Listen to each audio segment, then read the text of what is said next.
Le mois dernier, 3 600 000 familles américaines ont reçu des avis d'augmentation de loyer qu'elles ne pouvaient en pas se permettre. Le même mois, la plus grande société de capital investissement de l'histoire va enregistrer des bénéfices records grâce à l'immobilier résidentiel. Coïncidence ?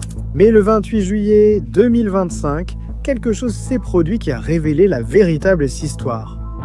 Une fusillade de masse qui a fait des victimes innocentes. Wesley Lepatner, un cadre dans la finance. Une mère disparue, d'autres dit avec elle, l'Amérique aurait dû faire son deuil ensemble. Au lieu de cela, Internet a explosé. Des inconnus justifiant un meurtre célébrèrent la mort, tout ça à cause de l'endroit où elle travaillait.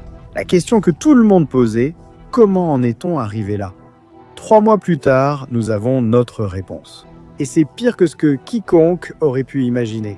Parce que pendant que la nation assimilait cette tragédie, les enquêteurs ont commencé à creuser. Communication interne, stratégie de tarification algorithmique. Augmentation de loyers coordonnée dans 39 États. Après le 28 juillet, Blackstone n'a pas ralenti. Ils ont accéléré 74 000 nouveaux avis d'augmentation de loyer. Des familles expulsées. Tout cela alors que les projecteurs étaient braqués sur eux. Et l'homme qui contrôlait tout, il a tourné le dos à une fortune de 65 milliards de dollars chez BlackRock parce qu'il savait qu'il pouvait construire quelque chose de plus puissant. Le plus grand propriétaire résidentiel dont vous n'avez jamais entendu parler vient de devenir bien plus dangereux.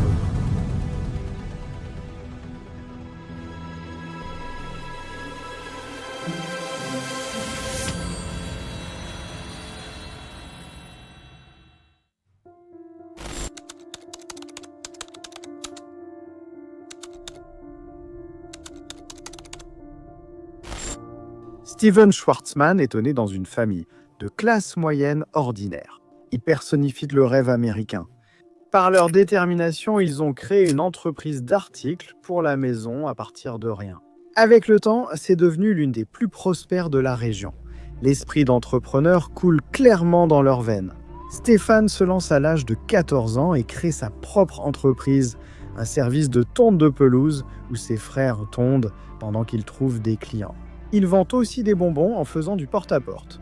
Mais il passe toujours la plupart de son temps dans le magasin familial. Pour 10 centimes de l'heure, il fait des petits boulots, tout, de la vente de mouchoirs à l'emballage de rideaux. Vous voyez, Joseph, le père de Stéphane, a hérité du magasin de son propre père. Quand il était jeune, il aidait son propre père à le gérer. Et maintenant, Joseph passe sa vie à le diriger. Ça paie les factures, ça met de la nourriture sur la table. C'est un travail honnête, respectable. Le père de Stéphane gérait le magasin familial comme son père avant lui. Des clients réguliers, des fournisseurs fiables, des bénéfices prévisibles. Ça fonctionnait, ça payait les factures. Mais Stéphane regardait son père trier les stocks et se demandait pourquoi il s'arrêtait là. La Pennsylvanie avait beaucoup de clients, mais qu'en était-il de Chicago, de New York ? Pourquoi se contenter d'un magasin quand on pourrait en avoir 10 ? Mais lorsqu'il expose ses projets d'expansion à son père, ce dernier refuse d'écouter. Il tente de lui expliquer, mais le jeune Stéphane ne comprend pas. Stéphane n'était pas fait pour la sécurité. Et Schwartzman veut bâtir un empire et il est prêt à mener des guerres pour y arriver. Joseph était loin de se douter que l'ambition sans repos de son fils contrôlerait un jour l'endroit où 274 000 familles américaines appellent chez elles. Stéphane ne comprend pas comment son père peut se contenter d'une vie médiocre.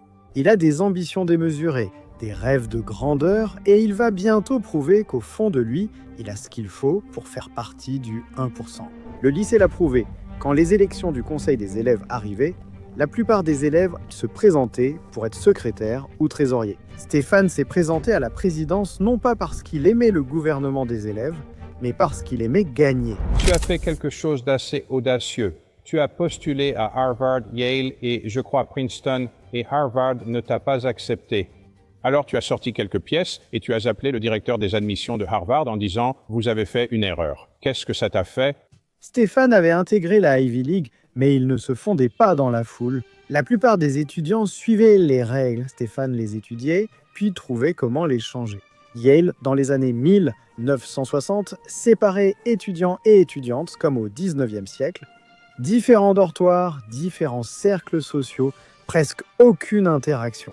Stéphane a vu une opportunité. Il a fondé la société de ballet de Yale, non pas parce qu'il s'intéressait à la danse, mais parce que cela lui donnait l'excuse parfaite pour réunir des hommes et des femmes. Plus tard, il va même jusqu'à s'opposer à une règle vieille de 268 ans qui empêche les femmes de passer la nuit dans le dortoir des hommes. Et à la surprise générale, il gagne. Mais sans surprise, les grossesses étudiantes ont fortement augmenté cette année-là. Il a fait du lobbying, argumenté, insisté. Contre toute logique, il a gagné et l'ancienne règle a disparu. Inutile de dire qu'il devient très populaire à Yale, tellement populaire qu'il est même invité à rejoindre l'une des sociétés les plus secrètes et exclusives de Yale, le club Skull and Bones. La société compte au moins 3 présidents américains, des juges de la Cour suprême et trop de sénateurs et de présidents-directeurs généraux pour tous les nommer. Un certain nombre de rapports affirment qu'il y a des niches contenant des crânes humains et s'interrogent sur l'identité de ces crânes. On prétend que ce sont les crânes de personnes célèbres, dont un présenté comme celui de Geronimo. J'ai parlé à plus de 150 membres de Skull and Bones. Cependant, plus du double de ce nombre m'ont crié dessus, m'ont harcelé ou m'ont raccroché au nez. Ils ne le font pas et ne doivent pas évoquer ce qui se passe à l'intérieur. Les sociétés secrètes génèrent beaucoup de théories du complot. Qu'il s'agisse des Illuminati ou des francs-maçons, les gens ont toujours cru à des élites secrètes qui tirent les ficelles. Beaucoup de ces rumeurs sont des bêtises, mais avec Skull and Bones, ces rumeurs pourraient ne pas être si farfelues. Pour l'instant, souvenez-vous simplement que cette société existe depuis 2 siècles et que son parcours parle de lui-même. De l'ancien président américain George W. Bush au Rockefeller, ou même aux agents de la CIA, la liste des anciens de Skull and Bones ressemble à un annuaire du pouvoir. En 1967, Steven Schwarzman a rejoint leur rang avec un futur président, George W. Bush. Ce qu'ils ont fait ensemble derrière ces murs sans fenêtres restera sans doute un mystère pour nous. En 1969, il est diplômé de Yale, fait un bref passage dans l'armée, avant d'atterrir enfin dans l'université de ses rêves, la Harvard Business School. Toutes les routes mènent à Wall Street et armé de son master en 1972, Stéphane est enfin prêt pour ça. Ou du moins, il le pense. Wall Street était aussi prêt pour lui, mais pas de la façon qu'il attendait. Armé de son Master of Business Administration de Harvard et de ses relations dans l'Ivy League, Stéphane entre sur le marché du travail avec sa confiance caractéristique. Son premier entretien est chez Donaldson, Lufkin et Jan Rett. Quand il lui propose $10 000 par an, Stéphane ne se contente pas d'accepter. Il en veut plus. Son raisonnement est simple et révélateur. Il sait qu'un camarade de Yale y travaille déjà pour le même salaire. Stéphane refuse d'être l'égal de qui que ce soit. Il exige d'être leur supérieur. L'entreprise accepte. Première victoire acquise, mais Stéphane vise plus haut qu'un cabinet boutique ne peut offrir. Il veut jouer dans la cour des grands, il veut Lehman Brothers. Oui, le même Lehman Brothers qui deviendra plus tard synonyme de catastrophe financière. Au début des années 1970, Lehman règne sur Wall Street. Stéphane va bientôt comprendre ce que cela signifie vraiment. Dès qu'il met les pieds à l'intérieur, sa formation est brutale et ses supérieurs sont méprisants. Stéphane consacre des semaines à rédiger une analyse complète de 68 pages sur une compagnie aérienne. Il recherche chaque détail, vérifie chaque chiffre 2 fois, polit chaque phrase. Puis il le soumet et attend des éloges. Au lieu de cela, son téléphone sonne et c'est furie à l'autre bout du fil. Le problème, une seule faute de frappe enfouie à la page 56. Puis lorsqu'il s'assoit, à l'une de ses premières réunions du conseil d'administration, entouré de ses collègues, un associé de Lehman nommé Lou Glucksmann se tourne vers lui et lui hurle dessus. C'était terrible. Dans ma famille, personne n'élevait jamais la voix. Et là, un homme me criait dessus. Je suis assis en face de lui. Tu sais à quel point je suis idiot et lui de me donner de l'argent. Et tu sais, c'était horrible et honteux. Mon visage commence à rougir, je me rends compte que je vais commencer à pleurer. Comment puis-je pleurer devant ce type?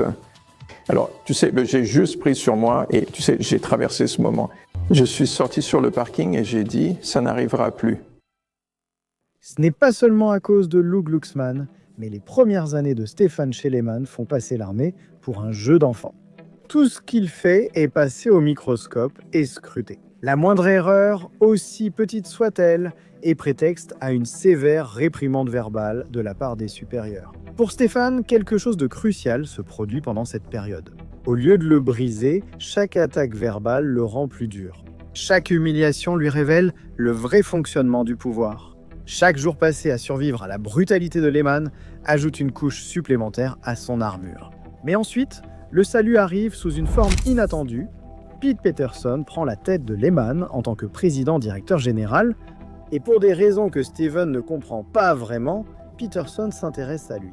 Lorsque Peterson demande l'aide de Stephen sur un projet spécial, la première réaction de Stephen est une pure terreur. Son esprit examine toutes les erreurs possibles et les raisons pour lesquelles Peterson voudrait le détruire. Mais la réunion ne se passe pas comme prévu. Peterson sourit, il complimente le travail de Stephen. Il dit même quelque chose qui semble presque chaleureux. N'importe quel ami dans un endroit comme Lehman, c'est de l'or. Pour la première fois depuis son arrivée chez Lehman, Stéphane n'arrive pas à respirer. Mais ni la protection de Peterson, ni la résilience grandissante de Stéphane ne peuvent les préparer à ce qui les attend. Car dans l'ombre des couloirs de Lehman, des forces sont déjà à l'œuvre qui vont bouleverser Schwarzman jusqu'au plus profond de lui-même. Chaque humiliation apprenait quelque chose de précieux à Stéphane. Comment extraire la valeur maximale de ceux qui n'ont d'autre choix que de payer. Pour l'instant, cependant, Stéphane profite d'un ciel dégagé. Sous l'aile de Peterson, le monde de Stéphane se transforme complètement. Avec Pete comme ami, l'ascension fulgurante de Stéphane chez Lehman est sans précédent. Une ascension dont beaucoup de passionnés de finance ne peuvent que rêver. Cela fait 6 ans qu'il a commencé chez Lehman, et maintenant il impose le respect au sein de l'entreprise. Et maintenant, la récompense ultime est à portée de main. Il est pressenti pour devenir associé. Dans la hiérarchie de Wall Street, le statut d'associé marque la limite majeure. Être embauché prouve que vous êtes assez intelligent pour entrer dans le jeu. Rester employé prouve que vous savez obéir aux ordres et éviter les catastrophes majeures. Devenir associé demande quelque chose de totalement différent. Vous devez prouver que vous êtes un moteur de profit, pas seulement un centre de coûts. Dans des cabinets comme Lehman, cela signifie une chose, rapporter de l'argent sérieux ou rester dans les ligues mineures pour toujours. Steven comprend parfaitement les enjeux, mais comprendre les règles du jeu et avoir sa chance sont deux choses différentes. Puis le destin intervient sous la forme d'un téléphone qui sonne. La voix, à l'autre bout du fil, appartient au président-directeur général de Tropicana. L'empire du jus d'orange devenu un nom familier dans toute l'Amérique.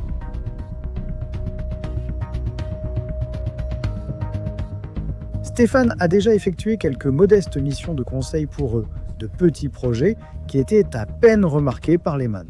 Mais cet appel est différent.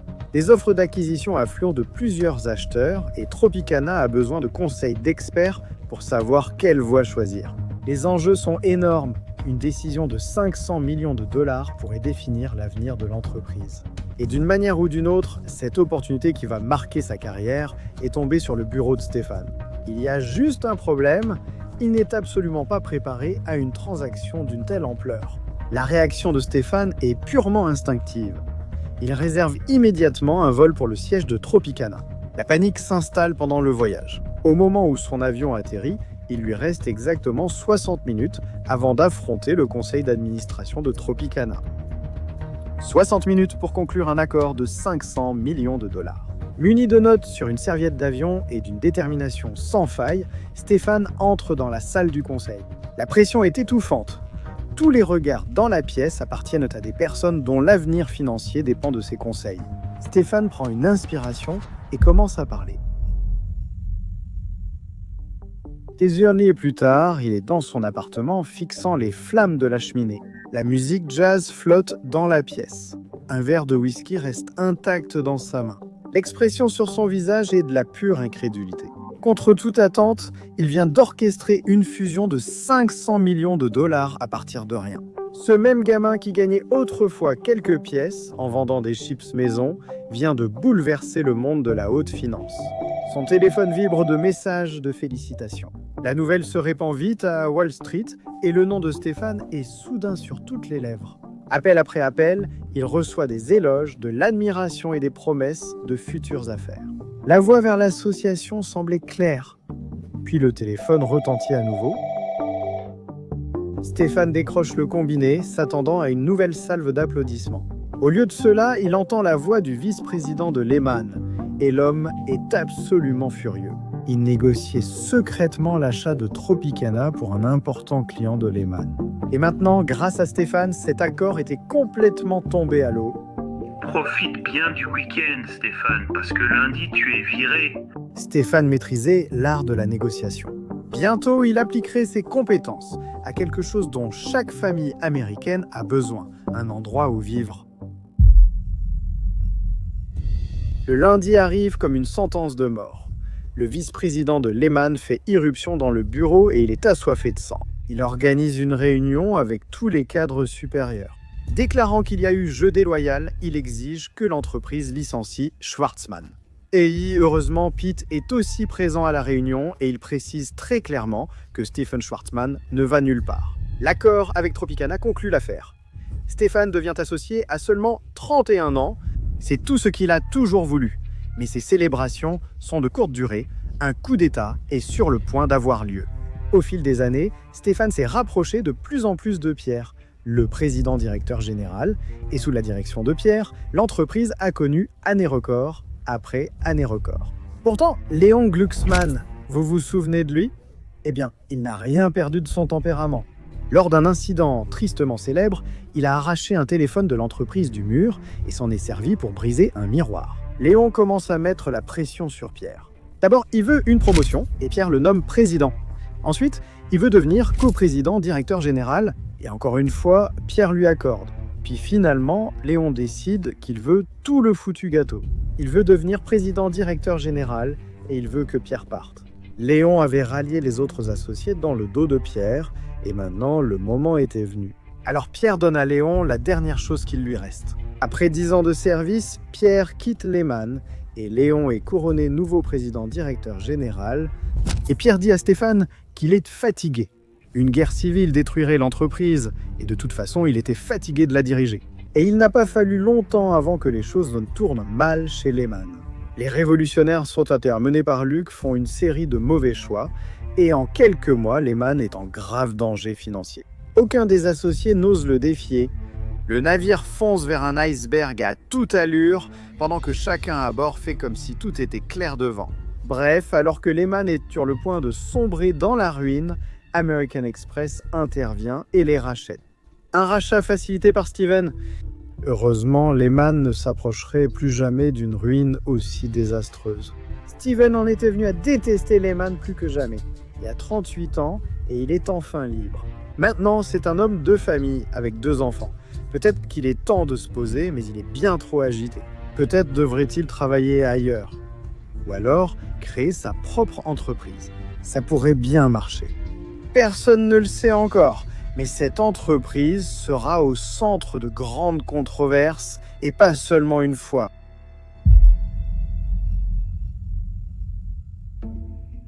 Et j'avais beaucoup travaillé lorsque j'étais chez Lehman avec le président de la société, un homme qui s'appelle Pete Peterson.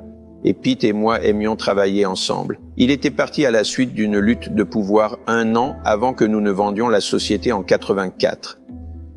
Donc, j'ai décidé qu'après la vente de la société, je voulais rejoindre Pete, et Pete a décidé qu'il voulait me rejoindre. Et ce que nous voulions, c'était retravailler ensemble. C'était en quelque sorte logique de vouloir faire ça de sa vie.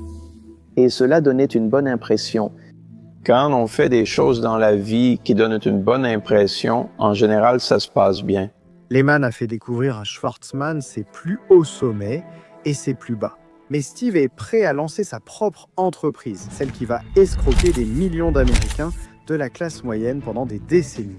Maintenant libéré de Lehman, Steven se rapproche à nouveau de Pete et il décide enfin de se lancer et de créer une entreprise à partir de zéro. Ils s'assoient dans un restaurant tous les jours et discutent pendant des heures du type d'entreprise qu'ils vont ouvrir. Nous avons élaboré un bon plan stratégique pour faire du conseil afin de payer le loyer et de nous lancer dans le secteur des rachats. Parce que, franchement, ça semblait être un moyen assez facile de gagner de l'argent au milieu des années 80. Et puis, La troisième partie de notre plan stratégique était d'attirer des personnes très talentueuses. Stéphane voulait nommer l'entreprise Peterson et Schwartzman, mais Pierre n'aimait pas. Si l'entreprise échouait, leur nom serait mis en avant. Après avoir réfléchi un moment au nom de leur entreprise, le duo finit par choisir Blackstone. Ils signent le bail d'un bureau, engagent une réceptionniste, impriment des cartes de visite, les priorités. Satisfait de leur progrès et confiant en l'entreprise, le duo investit chacun 200 000 $. Il était maintenant temps pour la grande ouverture du groupe Blackstone. Ils achètent une page de pub dans le New York Times et écrivent à toutes leurs connaissances pour attirer des clients. Tous les contacts accumulés au fil de leurs décennies de travail. Ils leur disent qu'ils aimeraient vraiment faire des affaires avec eux. Stéphane dort bien cette nuit-là, certain que le lendemain serait chargé. Pourtant, rien ne se passe. Ni demain, ni le surlendemain. Les jours deviennent des semaines et le silence est démoralisant. Une peur viscérale s'empare de lui. Et tu écris dans le livre, tu dis « J'avais l'impression d'échouer sur tous les plans. J'étais submergé par l'apitoiement. Wall Street adore plus que tout voir les autres échouer. » Ces mots n'ont jamais été aussi vrais. Voir Pete et moi, qui avions été si puissants chez Lehman, si sûrs de notre succès, nous faire démolir aurait donné du plaisir à beaucoup de gens. Je ne pouvais pas laisser ça arriver. Et juste au moment où tout semblait perdu, le soleil se lève sur Blackstone. Le téléphone finit par sonner et le travail commence enfin à arriver petit à petit. Du travail modeste, insignifiant, un travail qu'ils pourraient considérer comme indigne d'eux, mais qui paie tout de même. Le conseil assure la continuité, mais Schwartzman perçoit une opportunité bien plus grande et différente de leur activité actuelle. C'est tellement fou que ça pourrait bien marcher. Donc, vous vous êtes lancé dans l'activité de lever un fonds. Vous avez essayé de lever un premier fonds. À quel point était-ce difficile de lever votre premier fonds de capital investissement? Je pense que si vous aimez la douleur et la souffrance, c'était vraiment formidable. Imaginez cela, ce serait impossible aujourd'hui.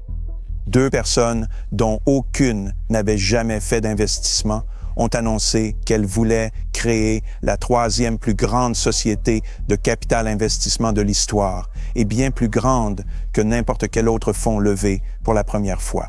Donc, seules 2 personnes dérangées pourraient réellement penser qu'elles recevraient un bon accueil. Stéphane et Pierre, ambitieux, souhaitent désormais lancer un fonds de capital investissement colossal. Mais attends, le capital investissement, ça sonne chic, non? Décomposons ça. Imagine une maison délabrée, négligée. Un investisseur l'achète à bas prix, la rénove et la revend avec un fort bénéfice. C'est ce que fait le capital investissement avec les entreprises.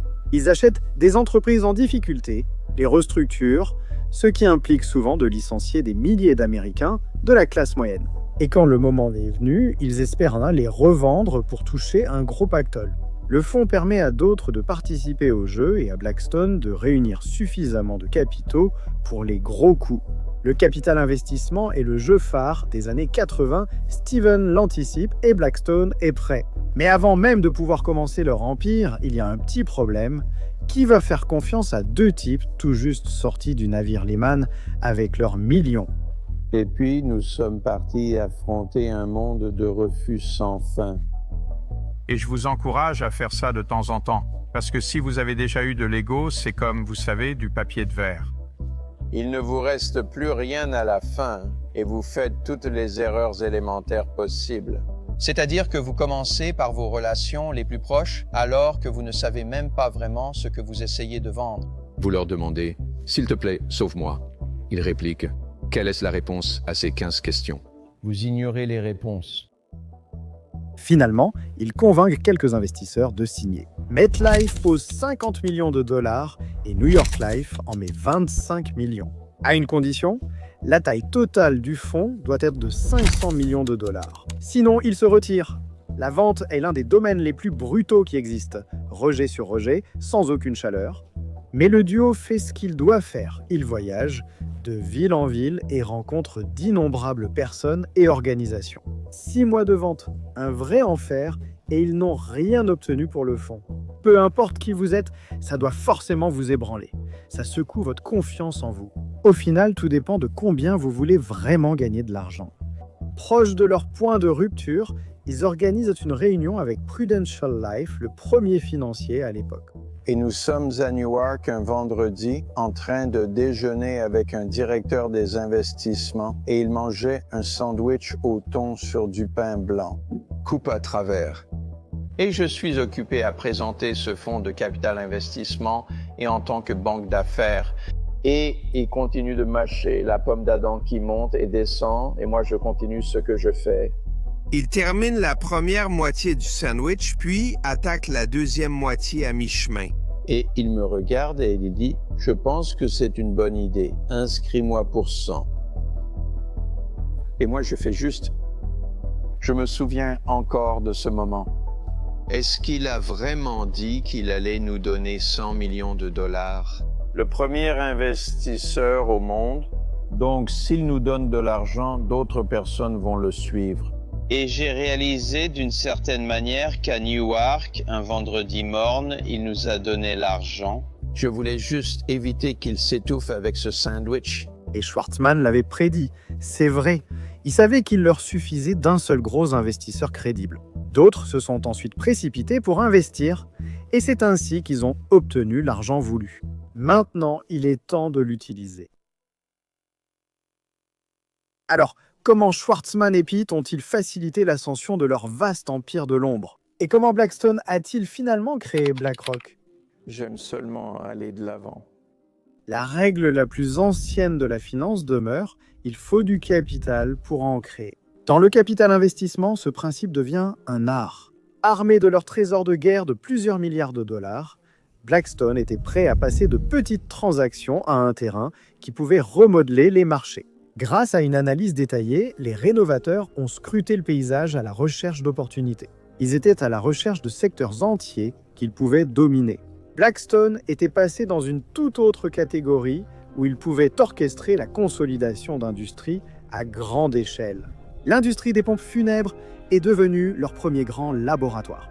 En 1996, Blackstone s'est associé au groupe Lowen, la deuxième plus grande entreprise de services funéraires des États-Unis, et a commencé à racheter systématiquement ses concurrents. Rose Hills est tombée la première pour 240 millions, suivie de Prime Succession pour 295 millions de dollars. Le principal rival de Lowen éliminé en un seul coup calculé. Ils ont repris cette stratégie pour gérer les déchets l'année suivante. Après s'être associé à Allied Waste, Blackstone a orchestré l'acquisition de Browning Ferries, éliminant ainsi un autre grand concurrent du marché. Grâce à cette stratégie, Blackstone a pu façonner des secteurs entiers et s'assurer que ses poulains sortaient toujours vainqueurs.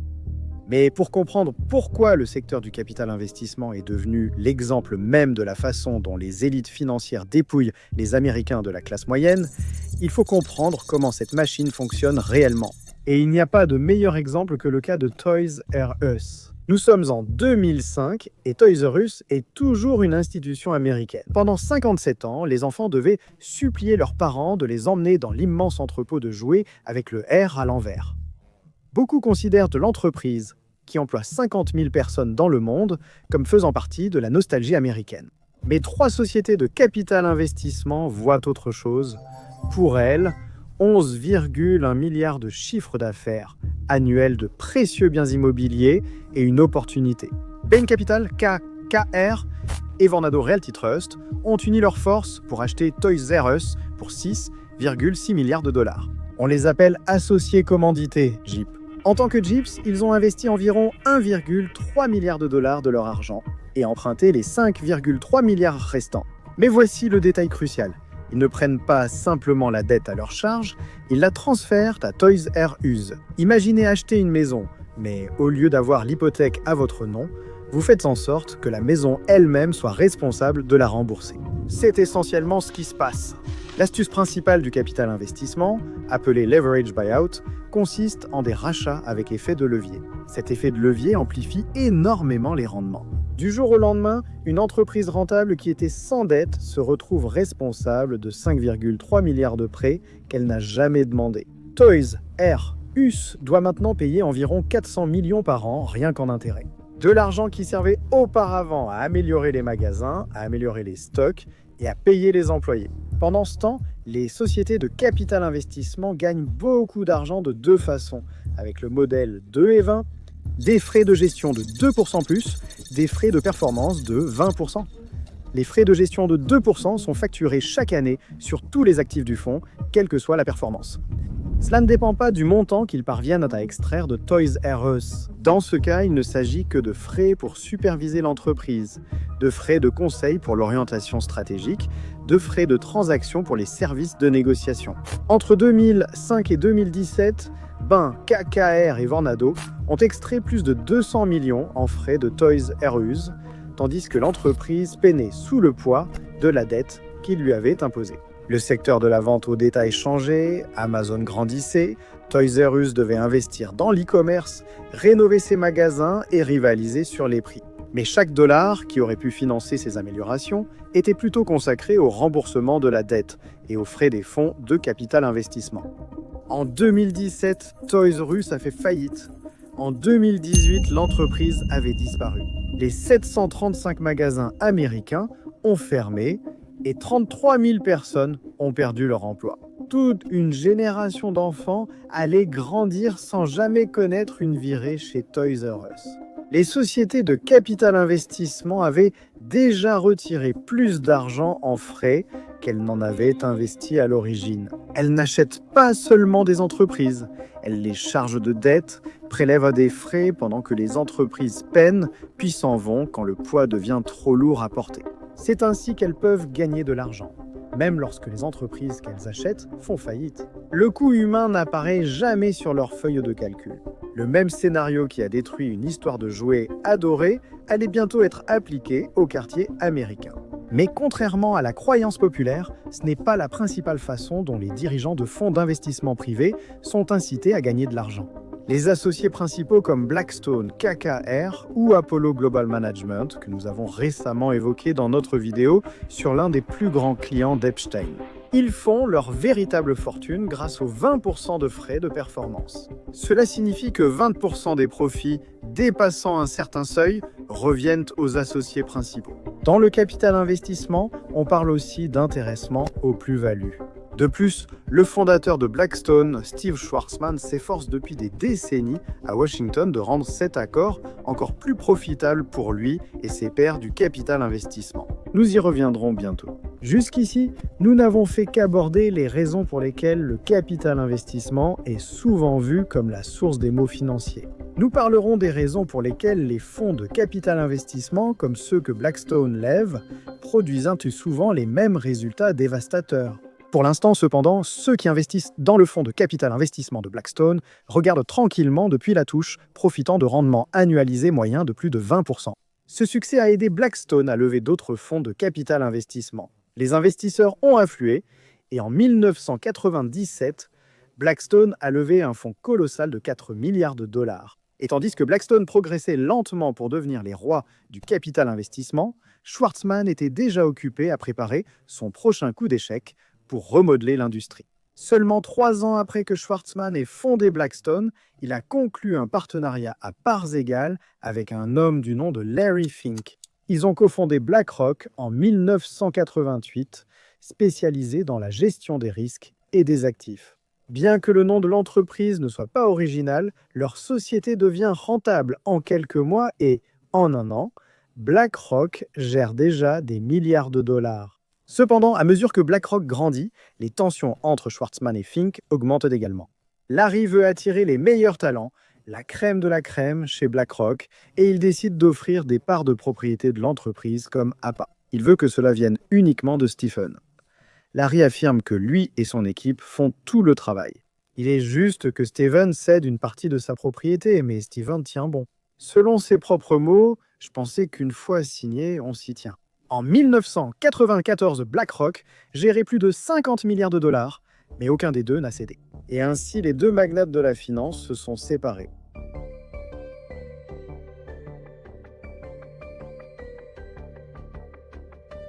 Mais perdre BlackRock n'a pas nui à Stephen Schwarzman. Son entreprise, Blackstone, a surpassé toutes les autres sociétés de capital investissement et est devenu le titan du billion de dollars actuel. Parce qu'à long terme, il a trouvé quelque chose de bien plus lucratif et qui allait le rendre bien plus riche que Larry Fink. Peut-être encore plus controversé. Ce qui se passe ensuite nous rapproche de la réponse à la question de savoir ce qui pousse les gens à justifier et à célébrer une fusillade de masse en ligne. Et cela a à voir avec l'endroit où Blackstone exerce sa plus forte emprise sur l'Amérique. Depuis 50 ans, Zell était occupé à bâtir un empire immobilier américain comme on n'en avait jamais vu auparavant. Propriétaire principal d'Equity Office, il détient Equity Office Properties et plus de 500 immeubles de bureaux majeurs représentant des milliards d'actifs. Il est couronné roi de l'immobilier américain. Mais là où il y a un roi, il y a des observateurs dans l'ombre. Schwarzman observe Sam Zell depuis des années et Schwarzman voit quelque chose que les autres ne perçoivent pas encore. Pendant des mois, Schwarzman avait étudié les finances d'Equity Office.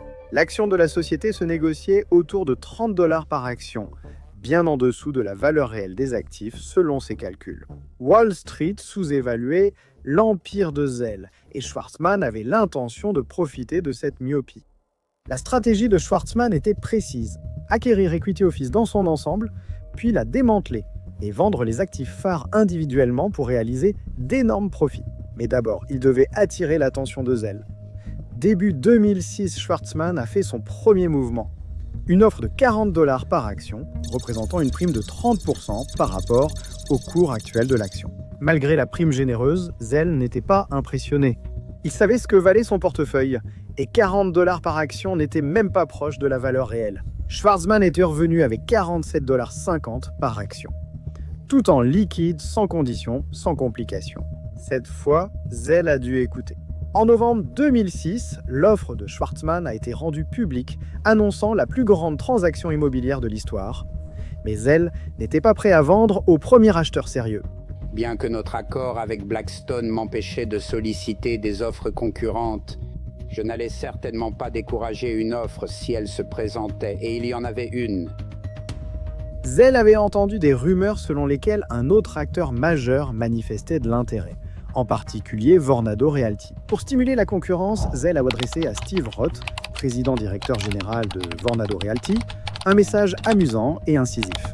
Les rumeurs étaient vraies, Steve Roth de Vornado a répondu, avec sa propre offre de 52 $ par action. Soudainement, Schwarzman s'est retrouvé exactement dans la position qu'il avait essayé d'éviter. Une guerre d'enchères publique avec des enjeux croissants. Reculer coûterait à Blackstone plus de 500 millions $ en frais de rupture.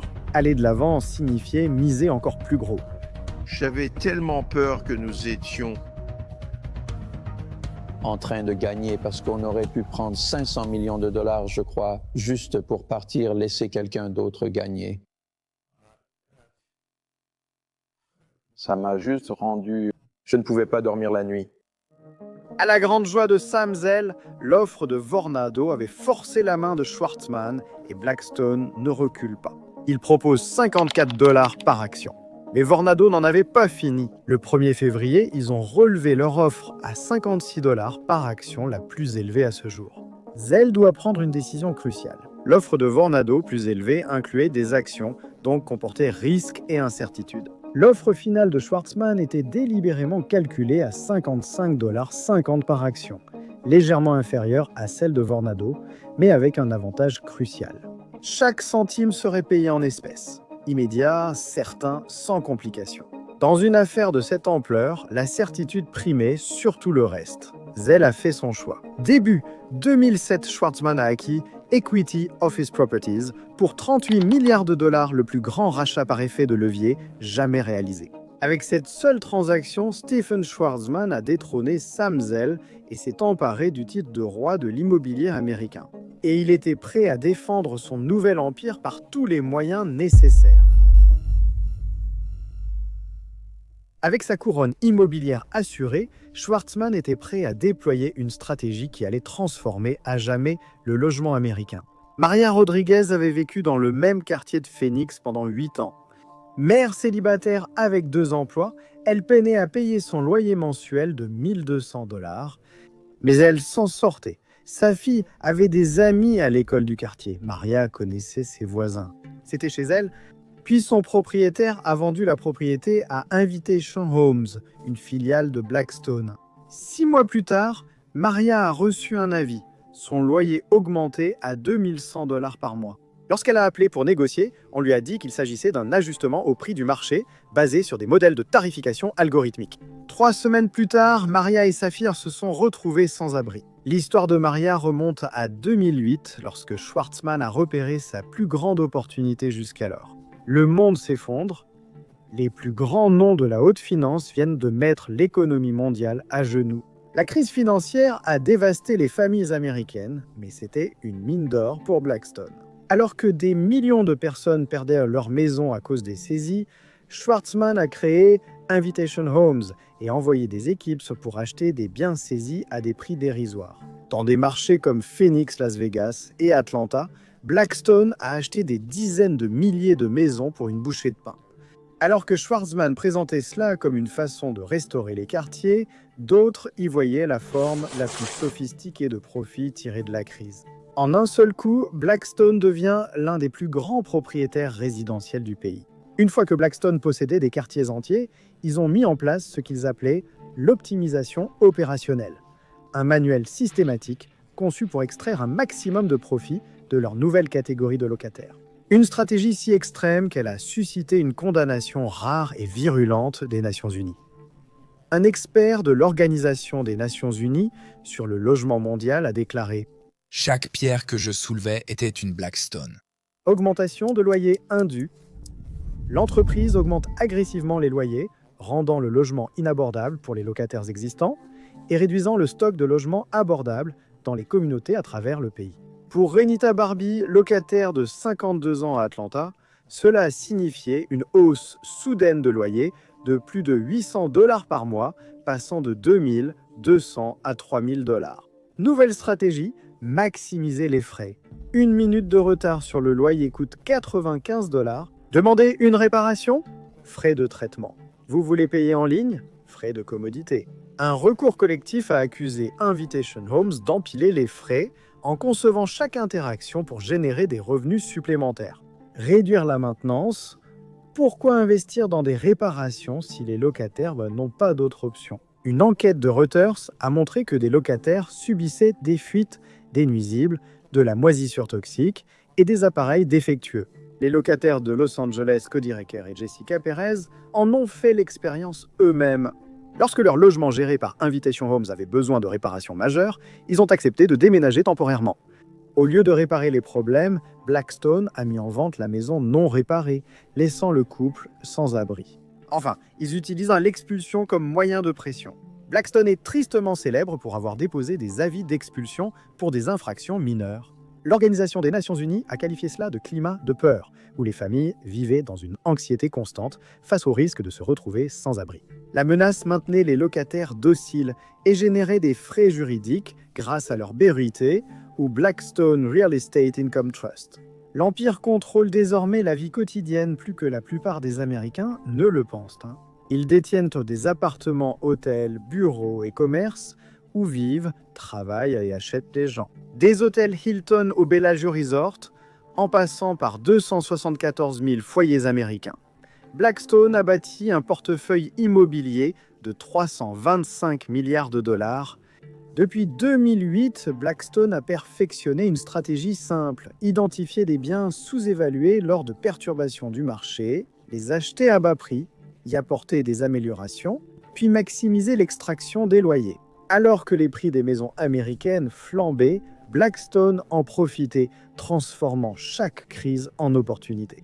12 ans plus tard, lorsque le Covid a frappé, l'appétit de Schwartzman pour le profit en temps de crise n'avait pas diminué.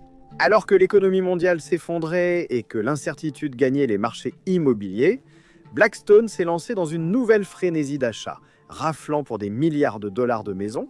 Les communications internes ont révélé leur état d'esprit prédateur. Le Financial Times rapporte qu'en conférence mondiale, le responsable immobilier de Blackstone a déclaré avec optimisme que les expulsions de locataires pourraient bientôt reprendre avec la fin des moratoires liés à la pandémie. Des documents destinés aux investisseurs se félicitaient du fait que l'inflation leur permettait d'augmenter les loyers plus rapidement que le taux d'inflation global. Pour Blackstone, une pandémie mondiale qui a causé la mort et des difficultés économiques à des millions de personnes n'était qu'une autre perturbation du marché à exploiter pour en tirer profit. L'histoire de Maria Rodriguez montre comment le capital investissement agit sur l'économie. Les entreprises détenues par des fonds de capital investissement risquent 10 fois plus la faillite. Après une acquisition, les effectifs diminuent en moyenne de 12%. Et les maisons de retraite gérées par des fonds de capital investissement ont un taux de mortalité des patients supérieur de 11%.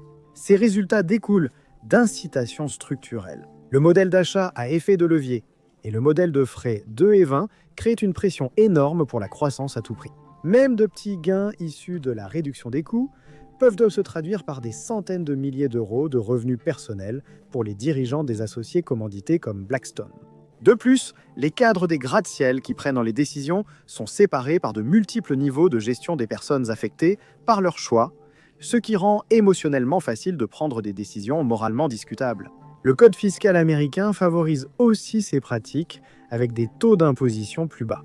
Vous vous rappelez comment les general partners et le capital investissement s'enrichissent avec les commissions de performance et l'intéressement aux plus-values. Ces commissions ne sont pas taxées au taux d'imposition sur le revenu plus élevé, pouvant atteindre 37%, comme pour la plupart des Américains. L'intéressement aux plus-values est imposé au taux réduit des gains en capital, environ 20%, mais l'immobilier n'est qu'un des domaines où les sociétés de capital investissement comme Blackstone ont jeté leur dévolu. Après avoir maîtrisé l'art de tirer profit du logement, ils se sont attaqués de façon agressive à un secteur encore plus essentiel, la santé. À partir des années 2010, les sociétés de capital investissement ont commencé à racheter des hôpitaux, des maisons de retraite et des cabinets médicaux à un rythme alarmant. Le discours de vente était toujours le même. Apporter une gestion professionnelle et une efficacité du capital aux prestataires de soins de santé en difficulté. Que pourrait-il arriver ? La réponse est venue d'une étude de 2021 qui a suivi les acquisitions de maisons de retraite sur 12 ans. Les chercheurs ont constaté qu'après la prise de contrôle par des sociétés de capital investissement, un phénomène mortel survenait. Les taux de mortalité des patients ont augmenté de 10%. Cela signifiait la mort de 20 150 personnes. Auraient-ils survécu si les soins n'étaient pas optimisés pour le profit ? Mais les profits vont toujours dans le même sens. Lorsque Blackstone a acquis Team Health en 2017, l'entreprise a trouvé de nouveaux moyens d'extraire de l'argent du système. Ils ont commencé à poursuivre en justice les patients pour des factures impayées des urgences, souvent des personnes sans autre choix que de se soigner et incapables de payer des frais élevés. Jennifer Brooks l'a appris à ses dépens. Mère au foyer à Memphis, elle avait fait 9 allers-retours aux urgences en quelques mois pour des problèmes de santé récurrents. Chaque visite générait des factures qu'elle ne pouvait pas payer. La filiale de Team Health l'a poursuivie en justice pour plus de 8 500 $, soit plus d'un tiers du revenu annuel total de sa famille. L'entreprise a arrêté cette pratique seulement quand des journalistes ont enquêté sur le nombre de familles détruites par le recouvrement des dettes médicales. Les calculs sont simples. Acquérir des services essentiels indispensables, réduire les coûts, même si cela peut entraîner des morts. Maximiser l'extraction des revenus par tous les moyens nécessaires. Que quelqu'un ait perdu sa maison, comme Maria Rodriguez, ou perdu la vie comme Sarah Chen, les calculs financiers étaient exactement les mêmes sur les feuilles de calcul des fonds d'investissement privés. Il faut préciser que le capital investissement peut bien se dérouler. Le capital investissement a souvent aidé des entreprises en difficulté à prospérer. Parce que le capital investissement n'est pas mauvais en soi, mais le système et la structure d'incitation qui l'entoure engendre souvent des ravages humains. Maria Rodriguez a trouvé un nouvel appartement à 1 heure de l'école de sa fille pour 200 $ de plus que son loyer précédent. Elle représente des millions de personnes dont la vie a été bouleversée par des stratégies délibérées visant à extraire de la richesse. Bien que Blackstone ne puisse pas être tenu responsable de l'ensemble des conséquences négatives produites par le capital investissement, cela reste la plus grande et la plus puissante société de capital investissement au monde. Et à ce titre, Blackstone est finalement largement utilisé et considéré comme le bouc émissaire pour tout ce qui ne va pas avec le capital investissement. Mais l'héritage le plus durable de Blackstone est de son fondateur, Stephen Schwarzman, l'un des pères fondateurs du capital investissement. Son influence est vaste et des dirigeants politiques comme Obama, Trump et même Angela Merkel ont sollicité ses conseils. En tant que plus grand donateur politique de Wall Street aux États-Unis en 2020, Steve Schwarzman n'est pas seulement un magnat des affaires, c'est un véritable faiseur de rois politiques. Schwarzman façonne des lois et des politiques qui sécurisent son empire. De son lobbying contre les lois sur le contrôle des loyers en Californie à son influence sur la réglementation fiscale à l'échelle nationale. Pour Steve Schwarzman, les affaires sont une guerre. Il veut, selon ses mots, infliger de la douleur et éliminer ses rivaux. Cette approche combative va bien au-delà de la concurrence entre entreprises et s'étend à l'arène politique où Schwarzman a mené des campagnes systématiques pour protéger ses intérêts financiers. Face à une hausse d'impôts, il la compare à l'invasion de la Pologne par Hitler, illustrant l'intensité de sa résistance à toute menace contre son empire financier. Il a mené l'effort de lobbying qui a permis de faire échouer le projet de loi Blackstone, qui visait à fermer la niche fiscale du carried interest, dont bénéficient largement les sociétés de capital investissement. Cette seule victoire législative a permis à Schwarzman et à son secteur d'économiser des milliards en impôts que les Américains ordinaires paient à des taux plus élevés. D'un garçon qui balayait le sol du magasin d'articles ménagères de son père à un homme contrôlant le destin de millions de personnes, l'ascension impitoyable de Schwarzman nous montre quelque chose de remarquable. Pour consommer une nation, pour consommer l'Amérique, vous n'avez pas besoin d'armée ni d'armes. Vous avez besoin de contrôler les actifs, les maisons, la vie même des gens. Vous devez vous mêler aux puissants jusqu'à devenir l'un d'eux, et Schwarzman a fait exactement cela. Blackstone a ainsi conquis l'Amérique. La question à se poser maintenant est: quelle est la prochaine étape ?